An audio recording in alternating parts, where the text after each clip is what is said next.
После того, как этот жуткий корабль-призрак был брошен посреди смертоносной снежной бури в Арктике, он более 38 лет плавал по морям мира совершенно беспилотный. Многие люди считали, что история о нем была всего лишь легендой, пока не случилось нечто невообразимое. Шторм ревел, как разъяренный зверь, с неослабевающей яростью несущийся из Арктики. Команда эсминца Байчима цеплялась за все, за что могла ухватиться, когда на палубе образовался лед и ледяной ветер завывал вокруг них. Капитан Сидней Корнуэлл с густой бородой, покрытой инеем, стоял у штурвала с мрачным выражением лица. Корабль не был рассчитан на сокрушительную тяжесть ледяных плит, которые в начале арктического сезона окружали их со всех сторон. Предполагалось, что в заливе будет чисто, но погода испортилась быстрее, чем ожидалось. Залив Чимо оказался в ловушке, зажат в тисках льда, поскольку температура упала ниже того уровня, который они когда-либо видели. Корпус корабля застонал под давлением, как будто он тоже чувствовал приближение зимы. Капитан Корнуэлл выкрикивал приказы, пытаясь заставить свою команду двигаться, но все знали правду. Спасения не было. Еще нет. «Мы должны покинуть его, капитан!» — прокричал, перекрывая шум ветра, один из старших офицеров. «Нас раздавят, если мы останемся!» Корнуэлл знал, что он прав. Не было смысла погибать вместе с кораблем. Неохотно кивнув, он отдал приказ. Больше всего на свете ему хотелось бросить свой корабль, но у него не было выбора. Либо так, либо они пошли ко дну вместе с ней. Мужчины собрали припасы так быстро, как только могли, и погрузили их на сани для короткого похода в Барроу, штат Аляска, расположенный в полумиле отсюда. Городок был небольшой, но они могли продержаться там несколько дней, а может и недель, пока лед не растает и Байчима не выйдет обратно в море. По крайней мере, они на это надеялись. Команда, тесно прижавшись друг к другу, пробиралась по снегу, подставляя лица пронизывающему ветру. Для некоторых в этом не было ничего нового. Арктика всегда была суровой. Для других это было первое знакомство с тем, насколько смертоносным может быть этот регион. Но мысли Корнуэлла были прикованы к его кораблю. Он командовал им почти 10 лет, перевозя товары по коварным морям между Канадой и Шотландией. Он знал каждый дюйм этого судна, изношенную древесину под своими сапогами, то, как оно рассекало воду в безветренный день. Оставить ее было все равно, что бросить старого друга. Они добрались до Барроу, когда солнце начало садиться, заливая замерзший пейзаж жутковатым оранжевым сиянием. Горожане приветствовали их, предлагая то немногое тепло, которое у них было. В тот вечер Корнуэлл сидел у костра, надеясь, что лед скоро отпустит его. Корабль. 3 дня спустя команда отважилась вернуться к месту своей ловушки, но когда они прибыли на место, то не обнаружили ничего, кроме разбитого льда, простиравшегося до горизонта. Байчима исчез. Исчезли? Корабли просто так не исчезают в воздухе, особенно грузовые суда водоизмещением 1322 тонны. Корнуэлл всматривался в горизонт, перебирая в уме возможные варианты. Может быть, корабль оторвался от берега и уплыл? Может быть, он затонул подо льдом? Но это было не так. Не было ни следов, ни разрушений, ни обломков, ничего. Невозможно было понять, что произошло на самом деле. Команда стояла в ошеломленном молчании.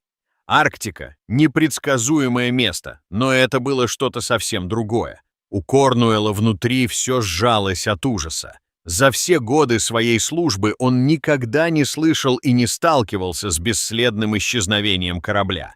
Это было беспрецедентно. «Она где-то там», — пробормотал он, обращаясь скорее к самому себе, чем к кому-либо еще. Так и должно быть. Прошло несколько дней, прежде чем они получили известие из неожиданного источника от эскимоса, охотника на тюленей. Он принес с собой надежду, которая, по мнению Корнуэлла, была невозможна. Он прибыл на маленький аванпост Барроу с историей, которая показалась бы невероятной, если бы не была наполнена такой уверенностью. «Я видел ваш корабль», — сказал он на ломаном английском, его лицо обветрилось от непогоды. «В 45-й милях к западу, все еще на плаву». Корнуэллу не нужно было больше ничего слышать. Собрав небольшую группу людей, они немедленно отправились на поиски Бичима. Если она была где-то там, они собирались найти ее, даже если это будет последнее, что они сделают в своей жизни. Вскоре они заметили ее, в точности как описывал охотник, плывущую по течению и одинокую, зажатую между кусками льда, но все еще на плаву. Это было настоящее чудо. Удивительно, как корабль добрался туда целым и невредимым и остался на плаву. Корнуэлл испытал облегчение, но, к сожалению, оно было недолгим. При ближайшем рассмотрении повреждения корабля оказались намного серьезнее, чем ожидалось. Корпус судна треснул в нескольких местах, а часть палубы была покрыта толстым слоем льда. Судно уцелело, но с трудом. Корнуэлл понял, что это чудо, что оно все еще на плаву, учитывая повреждения. Он прошелся по палубе, оценивая ситуацию. Они были слишком далеко от помощи, а зима приближалась быстро, и времени оставалось не так уж много. «И то, мы возьмем все, что сможем, и выберемся отсюда», в конце концов сказал Корнуэлл, и в его голосе слышалось смирение. «Судно непригодно для плавания». Команда работала быстро, собирая то, что осталось от груза и припасов. Казалось неправильным оставлять Бэйчимо, но другого выбора не было. Когда был выгружен последний ящик, Корнуэлл бросил последний взгляд на корабль, его силуэт четко выделялся на фоне ледяных просторов. Это был хороший корабль, но теперь он был во власти моря. Она утонет и будет вечно жить на дне Северного Ледовитого океана, по крайней мере, так он думал. Прошли месяцы. Корнуэлл вернулся в Шотландию с тяжелым сердцем из-за потери Бекимо. Компания Гудзонова залива списала судно как потерянное из-за суровой арктической зимы. Жизнь продолжалась, как и его карьера капитана корабля, только теперь без его верного корабля. Но у моря были другие планы. Все началось с шепота, слухов среди моряков, которые отважились отправиться в ледяные воды Арктики. Корабль был замечен далеко от того места, где он должен был находиться. Корабль выглядел поврежденным, старым и неуместным. Люди утверждали, что на корабле не было экипажа, и он просто бесцельно дрейфовал в море. Сначала это было воспринято как не более чем рассказни моряков. Но сообщения продолжали поступать от китобоев, от рыбаков, с проходящих судов по всем северным морям. Это был Байчима, предположительно все еще живой и невредимый. Ранней весной 1932 года, почти через год после того, как судно было брошено, китобойная команда заметила Байчима, дрейфующая примерно в 250 милях от того места, где Корнуэлл в последний раз видел его. Команда попыталась подняться на борт, но внезапный шторм вынудил их отступить. В течение следующих нескольких месяцев последовали новые наблюдения. Каждое из них было более странным, чем предыдущее. Конечно, для Корнуэлла это было шокирующим известием. Он покинул свой корабль, зная, что тот пойдет ко дну, а не продолжит плавание. К тому времени, как слухи достигли Корнуэлла, Бекимо уже стал чем-то вроде легенды. Они называли его кораблем-призраком, бесцельно плывущим по ледяным водам, появляющимся и исчезающим, когда ему заблагорассудится. Корнуэлл не хотел в это верить, но доказательства были неопровержимы. Нельзя просто игнорировать рассказы моряков, передаваемые из уст в уста, особенно о судах с привидениями. Компания Гудзонова залива получила достаточно сообщений, чтобы провести расследование.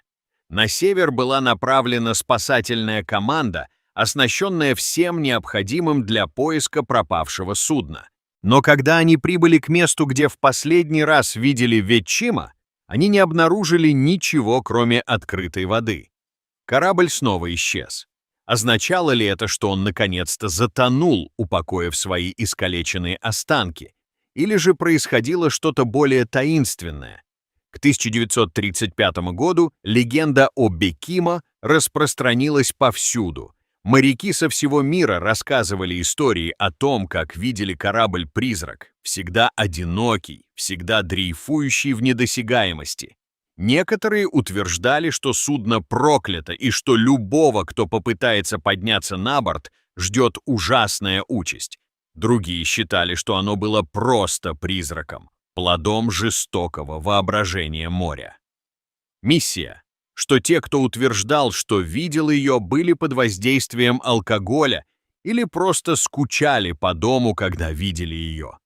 В конце концов, это было не в первый раз, хотя для некоторых вся эта история с призраком просто не укладывалась в голове. Капитан Хью Полсон, опытный исследователь Арктики, не верил в привидения. Он провел свою жизнь, плавая по опасным водам севера, и он не собирался пугаться старого корабля. Поэтому, когда он услышал что касается Бекимо, он поставил перед собой задачу найти ее. После нескольких месяцев подготовки Полсон и его команда отправились на поиски неуловимого судна. Они следили за сообщениями о появлении корабля, как за хлебными крошками, разбросанными по Арктике. Каждая зацепка приближала их, но Бечима оставался вне досягаемости, всегда двигаясь, всегда дрейфуя, всегда неуловимый, как и прежде. Наконец, летом 1935 года настойчивость Полсона принесла свои плоды.